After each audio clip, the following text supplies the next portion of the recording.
Mame I say ma PENDREAM TV. PENDREAM TV there osia dem yopo. People, government appointees are more or less whipped in line to toe that line. It shows that he's weak and he needs, that kind of support. What are some of the baggages that you think he carries with him? Look, a lot of pronouncements that he made in the past,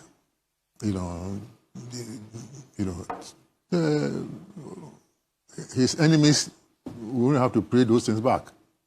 And then we'll see. This is what I'm talking about. Like what? Like if the fundamentals are weak, that kind of thing. Those clips, there are so many of them. And here we are with that. Here we are with that. See, and the thing is, it's not his fault that he wanted to maybe deceive people, but then you've made the pronouncements, and now you'll be judged by those pronouncements. This is what I'm saying. Because he's the vice president, has been exposed for 8 years, he's bound to have done certain things which will come back to hurt him. This is what I'm saying, that he's more vulnerable than the rest, because the rest didn't have that exposure. But when you look at the fact that, he seems to come up tops, beating all the other candidates in the first stage of the elections, he also looks like a party favorite at this point. You still think he's vulnerable? Not, is it party favorite or establishment favorite? I don't know. You explain. Yeah, I mean, yes, he seems to be a favorite of people who seem to matter in the party and so on. But I still say that if you are, because for example, the finance minister said, he's reported to have said that he will provide all the funds that he needs to win the elections. I think you've heard that before. So if he has the money in the country that is still struggling with certain payments, and if he has the support of the party people and support of government establishment, and then of course you expect him to win the initial one. I see. So who are the establishment? I'm not here to define what establishment is. Establishment means those who are in charge, whether officially or unofficially, of things. The president, the chairman of the party, do they make up the establishment? Not all of them. Everybody in that bracket, all the people in that bracket who say things and make things happen. So you think the president is part of the establishment? Why do you want to push the president in there? I want to know. I don't know. I mean, I don't have to define establishment to people. Establishment is establishment. You can look for it in the dictionary. But, in your case, you have defined establishment to include people who are promoting to establish the Vice President, Dr. Mahamudu Bawumia. So I'm asking you, who are these people who make up the establishments within the NPP? It doesn't really matter, but I mean, all the people who matter, in government and the party, including elders and others who think they are important, they are the establishment. If things go the way they are with the vice president, he leads the party into the 2024 elections, what do you think the fortunes of your party could be? Whoever wins the primaries will have it tough. It is possible. NPP can win, but it's not going to be easy.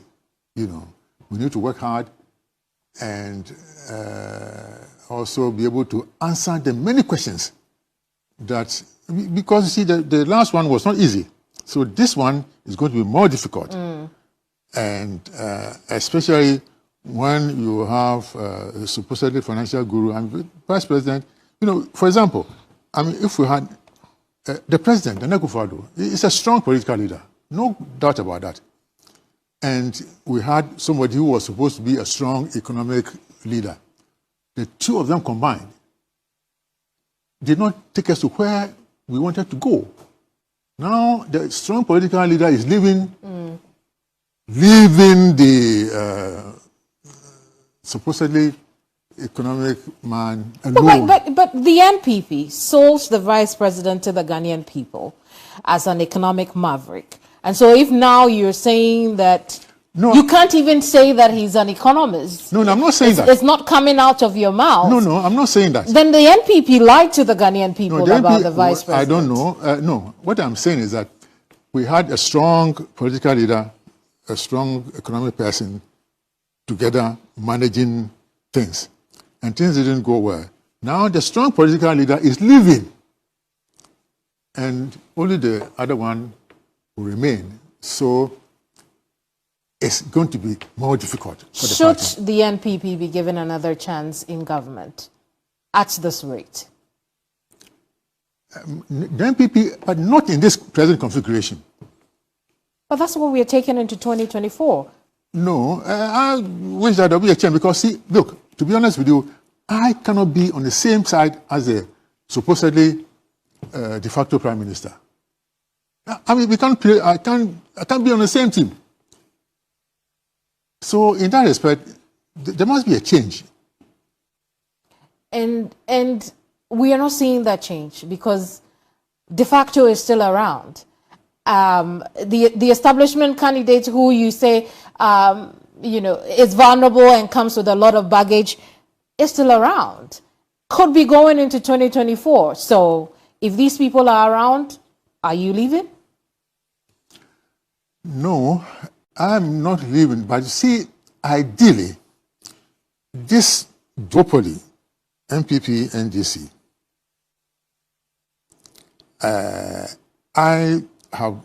although I'm a member of the NPP, I would wish that we had a strong third component that will offer strong competition to both NPP and NDC, so that Ghanaians will have a choice, a broader choice. Because otherwise, this party will rule and then toss Ghanaians over to the next one, and then, we'll be struggling NPP, NDC. But, I like the NPP, but not in this present configuration. But I like Ghana more.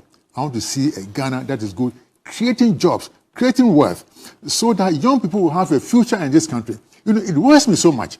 Talking to my children and some of the older grandchildren, they are disillusioned, They said, Papa, in fact, my children don't even want to work in any government department. I see. They are not in public service. They are doing their own thing. So we want young people to be able to have their future in Ghana. If we talk to young people, 90% of them will want to leave the country, and only about 10% will want to stay here. It's even worse now. So let's create wealth. We have so much resources. Ghanaians are smart. If they are given the chance, they will perform. So, and we have universities. This is what worries me, Kamini. Why do you have all these universities? They are there to research and solve our challenges, our problems for us. So, sometimes I ask myself, why are the universities there and we still have all these problems? Because somehow they are not involved in the solution of the national problem. See. Let me rein you back into the politics of the NPP. You talked about you wish there could be a third force against the NPP and the NDC. Could Alan be the third force in this 2024 elections? Is he quality enough? He could be part of it. I mean, there are several, I believe that there are several people outside the two parties who want a good Ghana. And also, there are people in the NPP who may not be happy with what is happening now. And there are also people in the NDC who are not happy with what is happening now. And if all these people come together and create a force, I think that it would be good for this country. Could that be, could those people, one of those people be you? Me? Yes. Well, no, the fact that I am suggesting this means that I wish I could see it. But then I have no ambition to become a president. My ambition is to see a Ghana that is good. No, but what I'm asking is, could one of those people who could be supporting the Alan Dream be you? No, I'm not supporting Alan Dream. Alan could decide to join, or there are several people. I'm not saying that Alan is the number one and people should come in line behind him. No. The baby people around, they can come together and decide at some point who will be the leader. So where will your votes go if or when the vice president is approved and elected on the ticket of the NPP for the 2024 elections? My vote is secret. Where would your support be? My support will be for Ghana. I'll look at many things, you know. I mean, I take my decisions carefully. I'll look at my decision and ask myself, do I still want these people, 1, 2, 3, 4 people, 6 people, to still remain in power and do what they are doing, continue to do what they are doing? If the answer is no, and I know where they are aligned, then it will have influence on how I vote and how I decide. But you have already said that you wish that there could be a third force that will win over the NPP and the NDC. And so then it questions where your support will be for the NPP in the 2024 elections, doesn't it? It doesn't. Of course, as I said, I cannot decide now because I don't even know. This is my wish. I don't even know whether such a force, I don't want to call it a third force, maybe it will be the number one force. Whether a force will come and how it's going to be. No, but as a member of the party, if you're already playing with the idea that a third force should take over from both the NPP, your party, and the opposition NDC, it's suffice to say that really the love of the party is no longer in your heart. No, and we could say that at the current state, you probably have resigned in your heart. I've told you that I'm not happy with the present configuration of the NPP. And I'm telling you, it hasn't changed. And maybe it will change. Maybe it will change. I hope so. What makes you think that it could change? I don't know because we don't know. I mean, let's wait and see what happens in future. We'll see what happens. But while we're on the subject of party, again, I told you we'll talk about your open letter to future Mr. President. Yes. And listen to what you said also at the bottom. You talked about the political corruption that is gradually eating away Ghana's roots, which you say is disturbing. But then you go on to say, when it comes to choosing leaders to run political parties in the nation, it is no more a question of looking for selfless, competent individuals who have what it takes to move the nation forward, but rather people who are there, and I'm paraphrasing the last bit, people who are there for selfish reasons. When you look at the candidates you have now, is there anybody who has the quality of the kind of leader that you think should lead, the kind of leader that should be in front of the NPP going into the 2024 election, and one that should have the potential or chance to lead Ghana as president?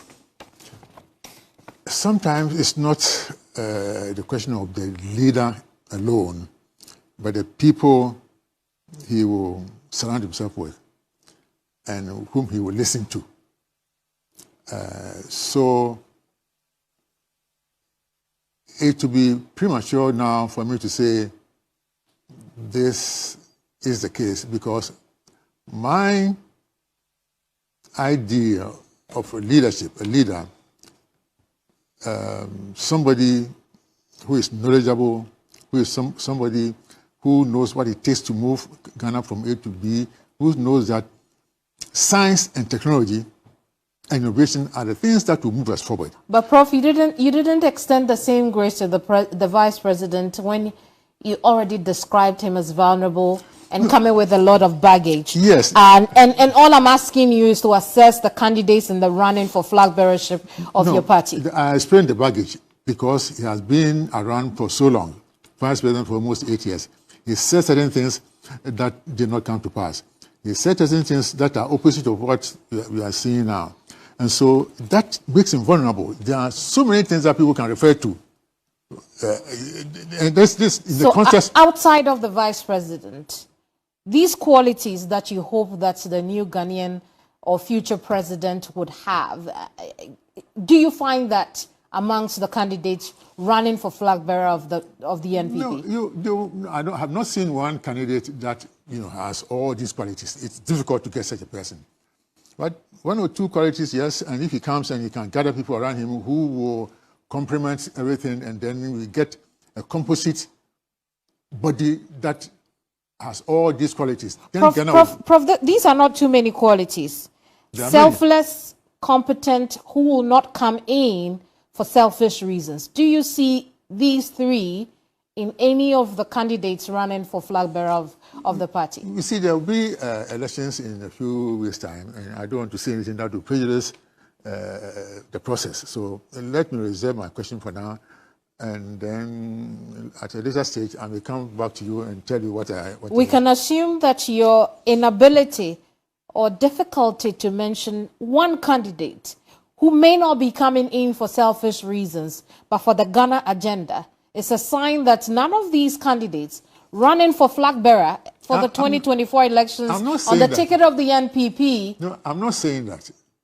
Certainly, I don't even know how many are coming in for the vice president, Kennedy Ejapong. We have the former Greek minister, Adenimo. So there are about 4 or 5 of them. Well, maybe average. Prof, are you telling me that you haven't been following events within your own party? Because you are asking me to tell you who the candidates are. Let's start off with the vice president. No, I don't want to go into personal issues. I mean, Is he selfless? Is he competent? Is he in for self-power or the Ghana agenda? I will reserve my comments. Ghanaians know what is happening. You see, I don't want to say anything, and then tomorrow from Boateng will be in trouble again. Let's jump on to Kennedy Ejapong. What do you think? Selfless, competent, Ghana agenda, or self-power? No, all of them have certain qualities which are good, but then these qualities are good, but not good enough. Which one? These qualities that you see in them. Kamini. Yes. Don't push me too far. I would like to. I'd like to. Tell me what's on your mind. They have some good qualities, but not good qualities enough to take Ghana out of the quagmire we find ourselves in. No, what I'm saying is that all of them have certain qualities, but then I am hoping that whoever wins will gather people around themselves who will also bring some of this. Let's make it easy. Kennedy Ejapong, what's the topmost quality you see? Well, I think he's straightforward and ostensibly will fight against corruption and so on. What are his baggages, you think? His utterances in the past, just like the vice president. These are things recorded which will come. So it depends upon how I'm sure they also should go back and correct all these things so that they will know how to answer them. Does it make him fit for purpose? Which one? Does it make him fit for purpose? Sometimes you'll be surprised. I mean, whoever thought, look at Ronald Reagan. I mean, people thought he wasn't fit for purpose, but he performed well. Donald Trump became president, so we never know. These people you mentioned also come with a lot of questions while in office. And so I'm not sure if that is it's such a great example you make over there. Maybe not. What I'm trying to say is that certainly I don't see any ideal candidate, which is very difficult to get, even under normal circumstances. But I'm hoping that they will come with the strength that they have and then gather people around them who will complement their strength and potentiate each other and make Ghana a better place. But right, tell me how you think that we could find such a candidate, or even leader for the country. This is what I'm saying. That I may not know them, but there are several people around in Ghana who are good, who can be good leaders. Did the NPP miss the opportunity when they failed to give you the nod to be presidential, to have the opportunity to be president? Oh, you are going around. I'm not going around. All I have asked is, one time you had also wanted to be in the running for president. Yes. So I'm asking, did the NPP miss out on the opportunity Oh, let me not talk about NPP. Let me say to myself that if I were the president, Ghana would have been like a paradise by now. Simple. And I'm not lying. I know the stuff I'm made up of, and I've sacrificed so much, my strength, my money, everything, time, and love for the country. So I'm not saying I don't have any ambition because, as I say, it was for me a big sacrifice being in government. But I want a Ghana that is good. I don't say I want a better Ghana. I want a Ghana that is good. Because something may be very bad and we can improve it and make it better, but it will still not be good for purpose. But the example of what you could have done that the Ghanaian people would have loved to see would have been your performance in the Environment, Science and Technology Ministry. Yes. But the Ghanaian people don't think that you did much there. Because they don't know. So tell us. Let me tell you. One, I told the president that I had never seen a country that had developed without the capacity to make machines, build spare parts, create processes. So I presented a program to him, he accepted it. And that was to build a foundry and machine tool center in Ghana. Machine tooling is a computerized equipment that will enable you to produce spare parts with precision and accuracy. And the foundry is universal. I mean, if you want to produce drainage covers for road construction. Well, you told the president, but were these things done? Started. So we got the land at Atomic Energy. Within 6 months, we were very far. I imported the first batch of equipment, and I left. And it's in a standstill. Number two, I personally appealed to my colleague in Germany, the German Minister for Environment, that I needed to build some facilities that would deal with waste and create energy. So we built a pilot plant at a place called Jankoban at Chumangwebeja South. It's a facility that deals with waste. It produces energy from three sources: solar energy, from pyrolysis, that is the burning of plastic things, and then biogas. So there are three sources of energy that are combined to create a composite energy. We create the energy in the process dealing with the waste. So that is working. And it's working where and for who? In Achumangwebeja South. Okay. Yeah, working for the community there. Right. Achumangwebeja South constituency. Achumangwebeja Municipal Assembly. So that is one thing. The second one was, ministries and agencies buy satellite data. I mean, for road construction, when they want to construct their roads, AGRIC, Ministry of Lands and Natural Resources, Lands Commission, they buy satellite imagery.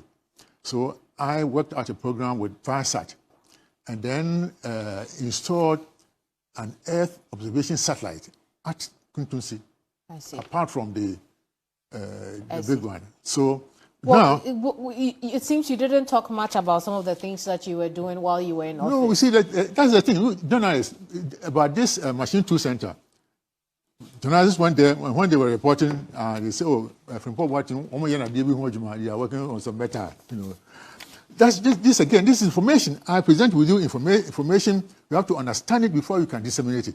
But if people don't take the effort to absorb the information and then analyze so that they can interpret and present them to the public, whatever you do may not sound.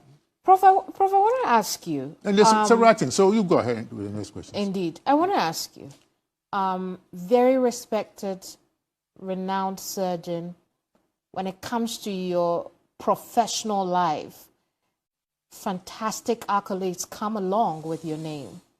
On the political front, however, we cannot say same. Do you have any regrets participating openly in politics? No, I don't have any regrets. Don't say that. I don't think that characterization is correct. People know I went into politics with a claim to serve, and I achieved a lot. Although they lied on me, I've been exonerated. And therefore, I'm happy that I went in. If I had not gone in, I would have said, oh, maybe I could have done a lot for my country and I didn't venture. Now I went there, I know how it works, and I'm happy I went there. And I think I did my best for this country. And people will learn from my experience and maybe change the way they approach politics. But, I mean, you tell us that now, but you're also reported to have said that being a cabinet member is not something you'd ever want to do. I didn't say that. Right. I'm not going to say that. What I'm saying is that it was a sacrifice working in government. For me, it was a sacrifice working to get 15,000 cedis a month and some fuel coupons. You know, I didn't steal. I rejected bribes. I didn't do anything bad. Just straightforward, working for country. And that ministry, Environment, Science and Technology, you will not get 1 cedi for any project. So you have to be very innovative. If you don't have friends abroad, this is what I use my German friends and connections to get some projects for Ghana. I see. And so there is no disappointments there? No, I'm not disappointed at all. At all. Prof, thank you so much for coming. Yeah, thank you, Kamini, for having me. Professor Kwabena Frimpong Boateng has been my guest on Hot Issues today. He says that if he were president, Ghana will be paradise. A paradise you and I would love to live in. We look forward to that future. But that'll be all today on our program. I am Kemini Amano. Bye-bye. PENDREAM TV. Now, so far so good. Say open online portal e Ghana. Nipa share, nipa follow, nipa comment here. To my best of knowledge, without any biases, PENDREAM TV.